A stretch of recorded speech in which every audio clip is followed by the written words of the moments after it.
Après l'avoir rencontré, le doute s'est installé. Est-ce possible qu'un chasseur puisse continuellement évoluer et augmenter sa puissance? Ses yeux peuvent lui montrer les capacités de quelqu'un. Et Jinwoo était bien plus faible que lui avant l'évaluation. Maintenant, tout est différent. Il est devenu bien plus fort et peut donc créer sa propre guilde au lieu de rejoindre sa guilde.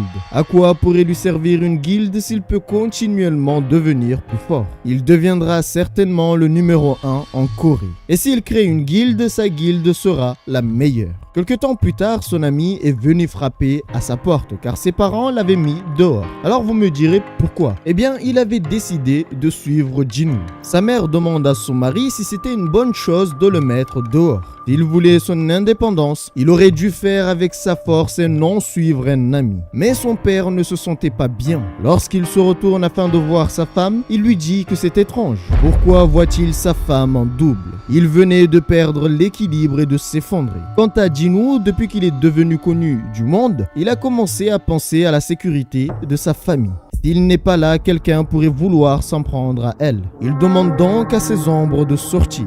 Si un chasseur de rang A décide d'attaquer sa sœur, il pense que ses ombres n'en feront qu'une bouchée. Mais il y avait un petit problème, plutôt un petit détail. Normalement, ils doivent être 4 gardes de défense. Pourquoi sont-ils que 3? L'un des gardes lui dit que c'est de sa faute et il s'en souvient. Il n'a pas pu prendre l'âme de l'autre car il était allé un peu trop fort avec lui et ce dernier était bloqué au plafond. Ouais, on peut dire qu'il l'a chicoté. Il dit à ceux qui sont présents que 2 d'entre eux peuvent partir.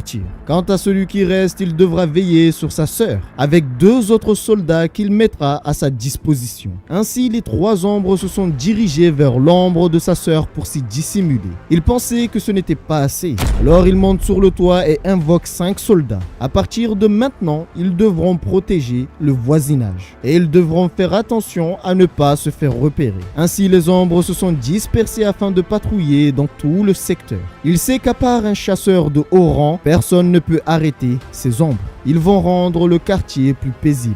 Bien le bonjour pirate, j'espère que vous allez bien. Vous m'excuserez à mon visage, je viens de me réveiller pour gagner un peu de temps. Ah, je me suis dit, tonton, fais la vidéo. Quoi de mieux pour bien se réveiller? Et ce qui est super, c'est que le timing, il est parfait. J'ai le visage certes dégueulasse, mais en même temps, oh, j'ai ma mère qui est en train de faire à manger. Je plains à tous ceux qui vivent seuls, hein. Ceux qui savent pas faire à manger et qui brûlent les casseroles.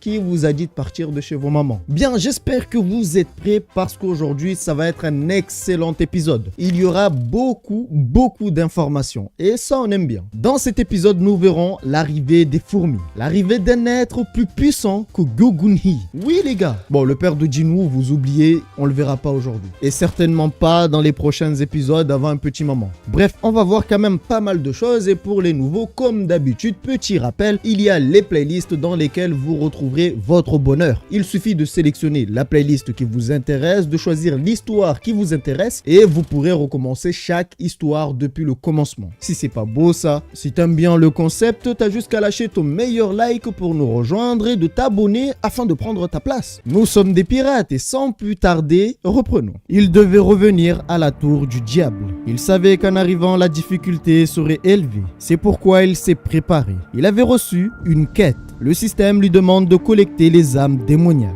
vaincre le roi démon et récupérer les récompenses. Les récompenses seront bien meilleures que la dernière fois qu'il était venu dans ces lieux. Il recevra une ruine qui lui donnera une récompense cachée. Il a gagné 3 compétences de classe jusqu'à présent et chacune d'elles possède des effets incroyables. Le portail lui demande où veut-il se rendre. Il veut se rendre à l'étage 76. Arrivé, il n'a trouvé que destruction et chaos. Un énorme démon détruisait les lieux. Pour la première fois, il invoque le mage le plus puissant qu'il disposait, le maître des hauts orques, appelé Défense. Une seule attaque a suffi pour éliminer le démon et détruire une partie de la ville. Normalement, sa puissance aurait dû diminuer lorsqu'il l'avait transformé en ombre. Mais on dirait bien que sa puissance reste monstrueuse. Jinwoo lui avait donné l'orbe d'avarice afin d'augmenter sa puissance. Et il semble que l'orbe changeait de forme en fonction de l'utilisateur.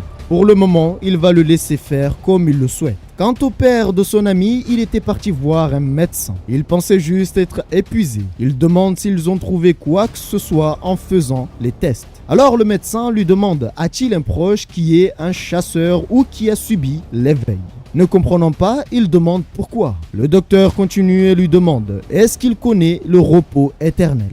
C'est une maladie que lorsqu'elle touche une personne, elle tombe dans un repos éternel sans jamais se réveiller. Cette maladie est apparue au moment où les portails sont apparus. C'est une maladie qui n'a pas de remède.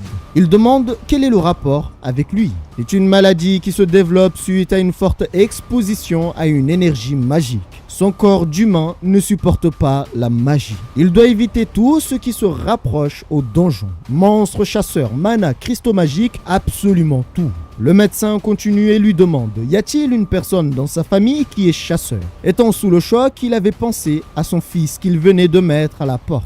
C'est un chasseur. Il comprend que dans ce monde, il est vraiment à la traîne.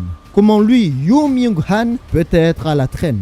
Il ne perdra jamais et n'a pas encore perdu. Pour rappel, c'est la même maladie que celle qui a touché la mère de Jinwoo qui est actuellement dans un repos éternel. C'est pourquoi Jinwoo a voulu devenir plus fort et est parti dans la tour du diable afin de trouver le remède. Alors, ce n'est pas tout puisqu'au même moment, sur une des îles japonaises, l'une des fourmis avait assez évolué pour arriver par ses propres moyens dans ces lieux. La fourmi avait rejoint la vie. Alors que des chasseurs se baladaient tranquillement, ils voyaient au loin une ombre. Mais lorsqu'ils se rapprochent, c'est une fourmi qui se trouvait devant eux. Dans la tour du diable, Jinwoo apprend que le nombre de monstres qu'il peut contrôler dépend de ses stats en intelligence. Donc plus il augmente ses stats, plus il pourra contrôler de créatures. Désormais, il dispose de 6 équipes avec chacun un chef. L'équipe de défense, celle d'Igris le commandant rouge sang, celle d'acier, sans oublier l'équipe de tank, l'équipe des hauts orques B avec un général et une autre équipe avec un autre général orc. Il leur donne 2 consignes. Ils doivent se séparer selon leurs équipes et éliminer tout ce qui bouge. Deuxième consigne, s'ils trouvent le laisser-passer, il faut le prévenir. Puis il leur dit dispersion. Ainsi, les équipes se sont dispersées. Son but actuel est d'atteindre l'étage le plus haut aussi vite que possible. Soudain, il reçoit plein d'XP. On dirait bien que ses ombres font un excellent travail. Maintenant, c'est beaucoup plus facile pour lui d'augmenter le niveau de ses ombres et son niveau sans faire quoi que ce soit. Et en même temps, il économise son énergie. Cela fait plusieurs jours qu'il se trouvait dans la tour du diable. Et durant ces quelques jours, Tank est revenu le voir et celui-ci avait gagné 10 niveaux de plus par rapport à la dernière fois qu'il l'avait vu. Il ne reste plus que 20 étages. Il ne pensait pas arriver au 80e étage aussi rapidement. Mais il y avait quelque chose. Cela fait 2 jours qu'il était à cet étage, mais n'avait toujours pas trouvé le laissez-passer pour les étages suivants. Il se demandait s'il n'y avait pas un monstre de puissance dans ces lieux. Il avait remarqué que son mana se consumait rapidement de l'autre côté. Quelqu'un détruit ses ombres. Il remarque aussi que ses ombres ne se régénèrent pas. Cela veut dire qu'il est plus fort qu'eux. Le plus fou, c'est que c'est l'équipe d'acier qui a été attaquée. On dirait bien qu'il y a un démon assez puissant pour tenir tête à Acier. Il n'avait pas le choix et avait donc décidé de rappeler ses ombres. Les jours suivants, c'était la même chose. Il devait rappeler ses ombres à cause d'un ennemi inconnu. Alors il commence à réfléchir. L'équipe d'Igris et celle des hauts orques B ont été attaquées l'une après l'autre. Il y a un ennemi puissant à cet étage. Mais c'est étrange. L'équipe de défense aurait dû être attaquée après celle d'Igris. Pourtant, l'ennemi a contourné l'équipe défense pour attaquer l'autre équipe. On dirait qu'ils attaquent seulement les ennemis qu'ils peuvent vaincre. Cela veut dire qu'ils ont assez d'intelligence pour détecter les faiblesses de leurs adversaires. S'ils ont attaqué stratégiquement l'équipe de hauts orques B, alors les suivants seront eux. Ils décident donc de déployer ses ombres et de se camoufler afin de découvrir qui sont ses ennemis. Dans l'ombre, des soldats en armure sur des montures s'approchaient de ces ombres. Ils remarquent que c'est un démon aristocrate et 3 chevaliers démons. Il n'intervient pas et observe. Les ours des glaces n'étaient pas de taille. Il comprend maintenant pourquoi la régénération n'a pas fonctionné. C'est parce que ces ombres n'avaient aucune chance contre eux. Les êtres qui venaient d'arriver étaient bien plus forts que ces ombres. Alors, il prit la décision d'intervenir en personne. Étant donné qu'ils ont éliminé ces ombres, il devait leur montrer qui était le maître des lieux. En un instant, le chevalier démon était vaincu. Les 2 autres, voyant que leurs camarades avaient été vaincus, décident de l'attaquer à 2. Oh, quelle erreur de leur part. Pourtant, jusqu'à maintenant, ils ont combattu intelligemment. Voilà qu'ils prennent la pire des décisions. Ils auraient dû savoir juger la puissance d'un ennemi. Ils auraient dû ne pas provoquer un être bien plus dangereux que le roi des démons en personne. Ils se demandaient si les démons pouvaient aussi ressentir la peur. Mais maintenant qu'ils le voient trembler, il en est sûr. Les démons peuvent ressentir la peur. Malgré sa peur, il tente à plusieurs reprises de l'éliminer. Mais rien ne fonctionne. Les bâtiments derrière étaient détruits. Et Jinwoo n'avait aucun mal à esquiver ses attaques. Il avait remarqué que le chevalier avait une excellente précision. Il visait le front, le cou et le cœur. Pourtant, Jinwoo n'avait pas un si gros front que ça. Bon, pardon, fallait que ça sorte. Il avait fini de l'analyser et avait décidé de se débarrasser de lui. Alors qu'il l'attrape par la tête afin de mettre fin à ses jours, au moment où il allait le tuer, le chevalier dit « J'abandonne ». Ce qui est du jamais vu jusqu'à présent. C'est vraiment étrange. Depuis peu, il ne fait que croiser des monstres doués de paroles. Mais en entendant la voix, il avait remarqué autre chose. Ce n'était pas un homme chevalier, mais une femme.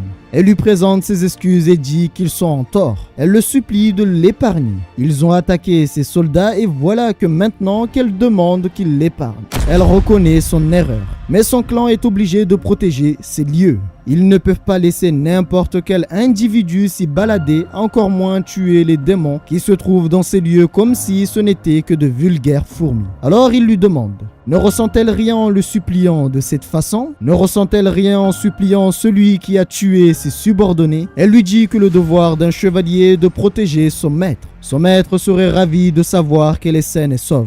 Il n'a jamais rencontré un démon aussi égoïste qu'elle. De plus, il n'avait pas vraiment envie de la tuer à cause de son apparence presque humaine.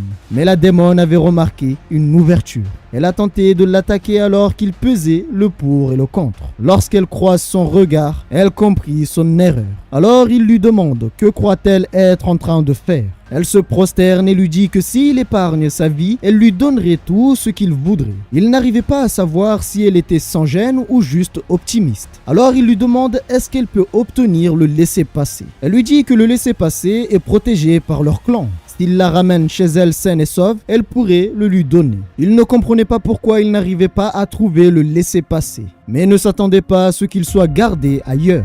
Elle lui dit qu'elle sait même où sont gardés ceux des étages supérieurs. Oh la balance. Non, faut pas la ramener au comico. Elle balance tout le monde, même sa famille. D'ailleurs, elle lui propose même de le guider à condition qu'il garantisse sa sécurité et celle de sa famille. Il n'était pas vraiment contre, mais le problème était de savoir s'il pouvait lui faire confiance. Alors il s'approche d'elle et active l'un de ses pouvoirs. Son visage était tout rouge. Puis il lui demande « Est-ce que je peux te croire sur parole ?» Le pouvoir a commencé à faire effet sur elle. Elle était terrifiée, puis dit qu'elle ne mentait pas. La compétence qu'il venait d'activer était la soif de sang. Elle tremblait et continuait à dire qu'elle disait la vérité. Jinwoo lui dit « Ok ». Si elle peut lui donner le laisser-passer, alors il partira sans faire d'histoire. Mais avant cela, il veut savoir qui sont-ils. Quant à la fourmi qui était arrivée au Japon, elle avait dévoré les chasseurs qui se sont présentés devant lui. Pas que puisqu'elle avait éliminé toutes les personnes qu'elle avait croisées avant de s'envoler vers une direction inconnue. Après lui avoir demandé qui ils étaient, elle s'est présentée. Son nom est Dame Ezib, la fille aînée du clan Raji. Mais ce n'était pas ce qu'il avait demandé. Il voulait savoir s'il faisait partie du système. Il lui demande si elle entendait des voix. Des voix qui lui demanderaient de tuer les humains. Ce qui la perturbe, des voix. Elle réfléchit pendant un petit moment, puis lui dit non. Mais ils entendent un autre genre de voix. La voix leur demande constamment de protéger l'endroit où ils vivent. Il comprend que leur objectif n'est pas le même que celui des elfes des glaces. Cela veut dire qu'ici les rôles sont différents. Les rôles ont été inversés. Ce n'est pas eux les monstres, mais c'est lui, le monstre venu d'un autre monde et qui a commencé à détruire leur monde. Alors il demande quand ont-ils entendu les voix. C'est au moment où ils ont ouvert les yeux. C'est pareil pour les Ozorks. Cela veut dire que leur naissance n'était pas ici. Ils ont vécu ailleurs avant d'arriver ici. Pour lui, c'est un indice sur la nature du système. Il demande où ils étaient avant d'ouvrir les yeux ici. Ils étaient dans le monde des démons. Puis soudain sont arrivés ici. Il pose une question de trop. Que faisiez-vous dans le monde des démons? Elle lui dit la guerre. Mais ses yeux avaient changé, comme un bug système. Puis il continue et dit que nous nous préparions à la guerre. elle était différente. Il demande « Contre qui étiez-vous en train de vous préparer à la guerre ?» Elle dit que c'était un ennemi si puissant que tous les démons devaient se rassembler. Puis rajoute qu'il a dépassé le nombre d'informations autorisées. La communication allait être rompue. Il remarque que c'est la même chose qu'avec Baruka, l'elfe des glaces. Le système bloque la conversation. Il lui demande qui est ce puissant ennemi. Mais il y avait un problème. Elle ne pouvait pas donner le nom. Et lorsqu'elle a voulu lui dire qui était cet ennemi, elle avait perdu connaissance. Le système réagit à l'identité de l'ennemi. Si ce dernier a une puissance extraordinaire et qu'il essaie d'influencer la Terre ou lui pour une quelconque raison, il se pourrait que les ennemis que les démons combattent soient la clé à ce jeu. À l'extérieur, la fourmi faisait un carnage. Les chasseurs de rang E les plus faibles ont tous été éliminés. Puis la fourmi s'est occupée des soigneurs pour pouvoir les affaiblir. Il semblerait qu'en plus d'avoir évolué en une forme humanoïde, eh bien celle-ci possède l'intelligence. Pour le moment, une seule fourmi a pu rejoindre ses côtes. L'information est arrivée jusqu'à l'association. La fourmi avait été éliminée en un jour, mais avant cela, elle avait été vue sur une petite île près du lieu de son élimination. Les chasseurs tués sont 4 rangs E, un guérisseur de rang D et un meneur de rang C. La personne qui a éliminé la fourmi était de rang A. Ils comprennent que pour tuer ne serait-ce qu'une fourmi, il faut un chasseur de rang A. Le problème est arrivé au Japon.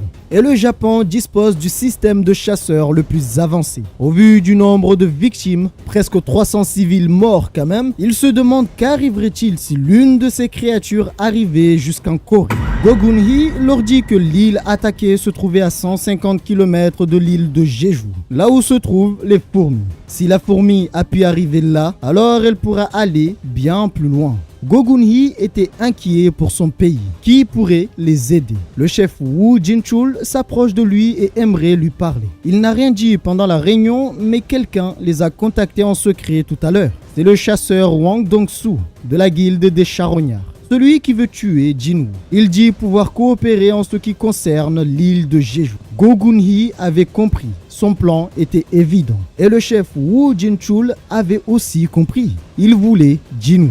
Mais Jinchul dit que ce n'était pas le seul chasseur à l'avoir contacté. Ce qui l'a surpris, qui d'autre aurait pu le contacter? Eh bien, est-ce que vous vous rappelez lorsque je vous avais dit qu'il y avait des chasseurs dépassant le rang S? Il y avait des chasseurs appelés des chasseurs de rang nation, plus puissants qu'un pays. Et ils venaient enfin de se réveiller. Elle ne comprenait pas vraiment ce qui lui était arrivé. Elle lui dit qu'on dirait bien que les démons ne sont pas très amicaux entre eux. Car lorsqu'elle dormait, eh bien, ces derniers ont tenté de l'attaquer. Il a dû faire le ménage. Ce qui l'a plutôt surprise. Pourquoi l'avoir protégée durant son sommeil? Elle lui remercie pour cela et lui dit que les démons possédant de l'intelligence comme elle ne considèrent pas ceux qui n'en possèdent pas comme étant des leurs.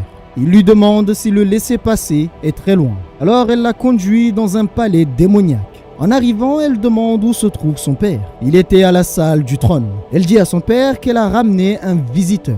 Jinwoo comprend que s'il avait forcé le chemin jusqu'ici, ce serait lui son adversaire, le boss de l'étage. Mais le père, voyant Jinwoo, était assez effrayé et demande à sa fille qui a-t-elle amené dans ces lieux. C'est un invité, ce qui a surpris son père. Quel genre d'invité vient chez une personne avec une arme? Elle demande à sa fille comment ne peut-elle pas voir ce qu'il voit. Dans l'ombre de cet homme se trouve une armée cachée, une armée d'ombre. Jinwoo trouve cela remarquable. Il a une bonne perception. Tous les soldats se sont dirigés vers lui et ont pointé leurs armes sur son cou. Elle demande à son père d'arrêter. Il a promis à sa fille qu'il quitterait cet endroit sans faire de vagues s'il lui donnait le laisser-passer. Le roi des lieux hésite. Que devrait-il faire? Est-ce l'homme qui tue les démons tels des fourmis en montant les étages? Il sait que son clan est faible. Il avait même entendu dire que cet homme avait vaincu Métus et Vulcan. Alors il lui demande est-ce qu'il veut seulement le laisser passer. Mais Jinwoo lui dit qu'il veut autre chose. Il veut aussi prendre sa fille pendant un petit moment. Oh le coquin, ah c'est comme ça. Moi je pensais t'étais un bon gars. D'abord le mariage, tout ça. Mais direct comme ça, devant le daron. Ok. La raison de cette décision est due au fait qu'Ezil savait où se trouvaient les autres laissés-passer. Mais voyant la réaction du roi, il se demandait s'il avait fait quelque chose de mal. Le roi l'avait invité à table. Oui, Jinwoo prend son meilleur steak avec des démons. Je vous le dis clairement, j'aurais fait pareil. Ah, j'aurais lâché mon meilleur bismillah et c'est parti. Le roi n'était pas vraiment content de conclure un marché avec un humain. Mais sachant qu'il est le maître des ombres, il n'ose pas le défier. Il demande s'il mettra sa fille en danger. Il promet qu'elle ne sera pas en danger. Après avoir entendu la promesse de Jinwoo, il appelle l'un de ses serviteurs et lui donne donc le laissez-passer. Le plus étrange, c'est que c'était le vrai. Ils avaient tenu parole. Il se demandait s'il devait obtenir le laissez-passer de chaque clan à partir de maintenant. Puis il se tourne vers Ezil et lui demande si elle est prête à partir dès maintenant. Avant de partir, il reçoit un message comme dans les jeux qui dit qu'un démon l'a invité dans son groupe. Sachant cela, il lui dit que s'il y a un combat, elle ne devrait pas intervenir. Elle prit cela comme un acte d'attention. Ainsi, Jinwoo avait pu quitter cet étage et rejoindre le suivant. Mais avant de continuer, elle lui demande d'attendre un peu. En avançant, ils vont rencontrer le clan Garshi Ador. Et son père lui a donné le vin préféré du chef de clan. Mais Jinwoo lui demande pourquoi. Elle lui dit pour négocier. Il comprend que si elle dit cela, les deux clans doivent bien s'entendre. Ce n'est pas le cas, car depuis le début, ils se disputaient déjà les places à occuper dans la tour. Jinwoo lui dit qu'il n'y a pas besoin de négocier. Elle n'a qu'à patienter ici. En avançant vers le château, il lui dit que ce ne sera pas long. À l'extérieur, un chasseur de rang nation était venu voir Go Gun-hee. Il était venu pour parler de Song Jinwoo, le 10e chasseur de Korea. Il dit à Go Gun-hee que la localisation de Jinwoo est introuvable. Comment cela est possible? Ce qui est normal car celui-ci est dans un donjon de rang S. Ils disent au chasseur qu'il est imprévisible et insaisissable. Ils n'arrivent pas à le surveiller. Mais l'homme ne les croit pas. Jinchul lui dit que l'association n'est pas assez fou pour mentir à un rang nation. Le chasseur de rang nation est américain. Et il s'avère que ce dernier fait équipe avec Wang Dong-soo. Ce qui n'est pas très bon pour Jinwoo. Ça veut dire que Jinwoo a un ennemi de plus. D'ailleurs, lorsqu'il parle de Wang Dong-soo, cela gêne Go Gun-hee, car il parle comme si Wang Dong-soo appartenait totalement aux Américains. Il était venu aussi pour autre chose. Il voulait qu'on refuse l'accès au territoire à Dong-soo. Mais le vieux Go Gun-hee l'avait déjà fait. La conversation n'avait plus lieu d'être. Il dit qu'il appellera s'il a autre chose à demander. Go Gun-hee savait qu'il n'était rien face à lui. L'homme se trouvant devant lui était beaucoup plus puissant. En partant, il dit qu'il aimerait aider en ce qui concerne le raid sur l'île Jeju. Mais il est un homme occupé. Bien sûr, ce serait une toute autre histoire si la Corée du Sud avait les moyens de l'engager. C'est donc ça un chasseur de rang nation. Il demande au chef Woo Jinchul si espérer que cet homme participe pour le raid de l'île de Jeju serait un faux espoir. Jinchul lui dit de ne pas s'inquiéter. La coopération avec le Japon a déjà été confirmée. Un chasseur de la guilde des colosses visitera la Corée du Sud aujourd'hui. En avançant dans ces lieux, 2 de ses ombres avaient reçu une promotion. Lorsque Ygritte avait évolué, son aura était différente.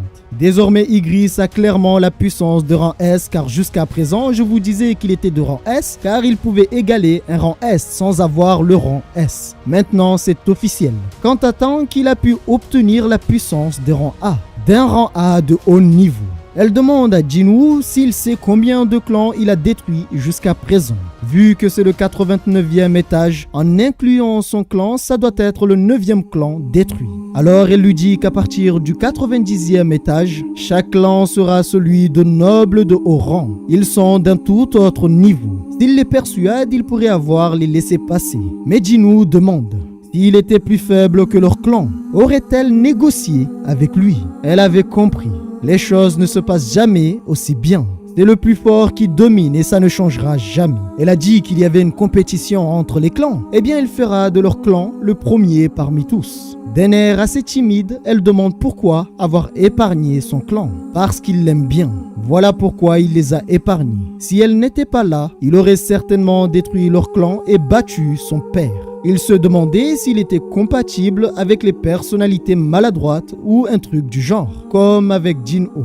Voilà pirates, c'est la fin de cet épisode. Mais attends, mais cette caméra elle me cherche. Dites-vous que l'histoire d'aujourd'hui, je l'ai quand même fini à 6h du mat. Alors attention, ça veut pas dire que j'étais fatigué ou quoi. Non, j'étais sur une magnifique série et en même temps j'écrivais sur le PC. Je me suis dit, autant faire une pierre deux coups. Après en même temps, en ce moment il fait super chaud, travail l'après-midi, c'est hyper chiant. Et le temps il est bipolaire. Une fois il fait beau, une fois il fait frais, une fois il fait chaud, on comprend rien. J'ai beaucoup aimé cet épisode parce qu'on a vu quand même pas mal de choses et ce que j'ai aimé c'est le rang nation. Pour la première fois, on a pu voir un rang nation qui peut être considéré maintenant comme étant l'homme le plus fort du monde. Je dis ça mais je garde toujours en coin de tête le père de Jinwoo parce que lui c'est sûr qu'il doit être rang nation, peut-être un peu plus, j'ai un doute. Quant à Jinwoo, je pense qu'il se peut qu'il soit aussi rang nation, pas vraiment, ça se peut que ça soit comme avec Igris, il peut combattre un rang nation, lui tenir tête mais sans être plus fort que lui. En d'autres termes, il est sur le bon chemin pour être rang nation. Mais s'il tombe maintenant sur un rang nation, il se peut qu'il se fasse botter les fesses. La suite risque d'être assez intéressante. En espérant que la vidéo vous a plu, n'hésitez pas à donner votre avis, votre ressenti en commentaire. Prenez soin de vous et n'oubliez pas que nous sommes des pirates et rien ne peut nous arrêter. Même le chasseur de rang nation.